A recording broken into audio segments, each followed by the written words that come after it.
Swagger was one of those tools that was honestly a game changer for me. Being able to see a list of all the available API requests, REST API requests, as well as being able to run them, to view them in detail, it was a huge game changer for me when that came out. However, it's not immune to problems as like everything else in Adobe Commerce. And there can be some challenges that do affect Swagger and making it break ultimately. In fact, in my experience, it tends to be fairly fragile, which ultimately I would argue is a good thing because it's a development tool and it actually helps to be able to ensure that your code is up to proper standards, right? And today's question that we're going to look at is actually something related to Swagger breaking and how to fix it. It's going to be a bit of a troubleshooting piece, and I hope you enjoy sticking around for this.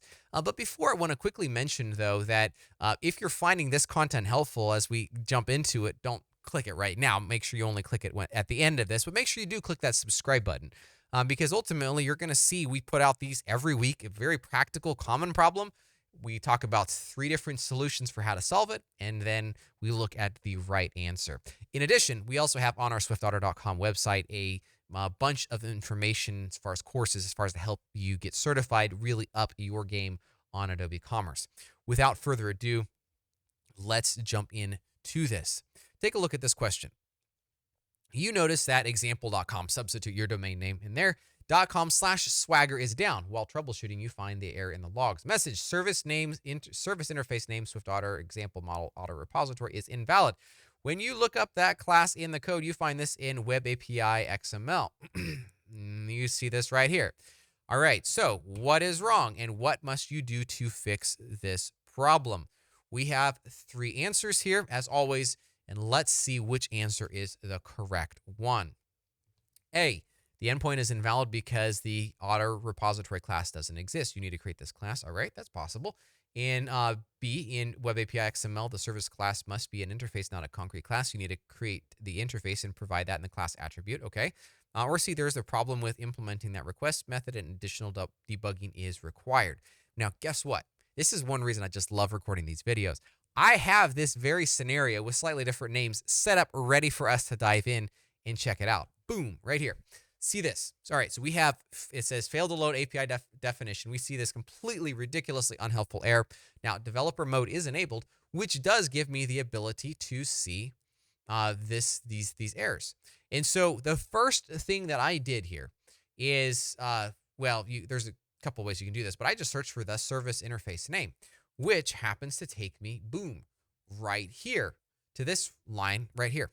Now, since I am using the debugger, I am able to get my heads-up display. It's kind of like in a slight way operating a military fighter jet. You know, they have their really fancy heads-up displays. I think almost every modern country has those type of jets now, which I think would be super awesome to fly one of those. I'm not a pilot, so maybe it's terrifying, but I think it'd be pretty awesome. Either way, this is like our heads-up display for being able to utilize the code that we're writing. So what I see right here, and I'm not even looking past this. In this display, I see our API class pattern, and it has the word interface in it. And I see the interface name right here doesn't have the word interface in it. So ultimately, if we come up here, we come up here, all the way up here, we see if it's not empty as matches, all right? And so ultimately, it's looking to see this 4th grouping of this regular expression right here is interface, and it says, if it's that, then we have our match, etc. It's gonna work it in like that. And obviously, then we have a else if of basically interface name and there's another match. But ultimately, if that doesn't happen, then it's gonna throw this error. It's as simple as that. Now we could say, could we trick the system? Well, no, they have this regular expression pretty well locked down. We can't trick the system. So all we have to do, it's as simple as I had the wrong file. I'm just gonna take this back out.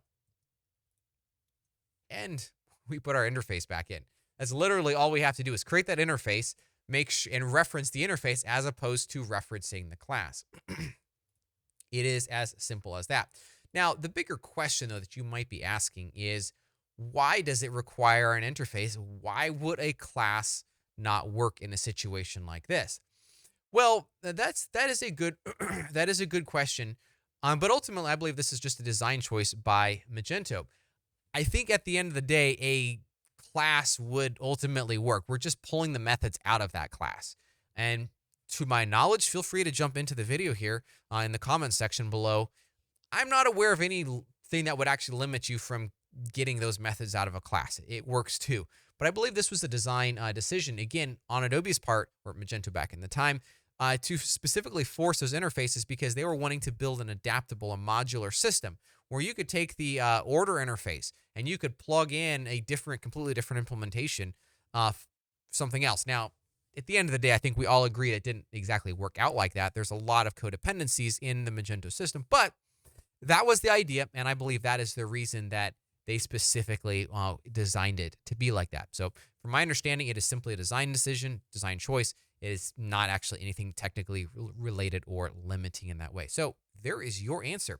And just to be really clear, we're going to jump over here and show you the answer. Answer is B. We must use an interface, not a concrete class. And hopefully you found this enlightening and enriching to your career as a Magento 2 or Adobe Commerce career. Take care.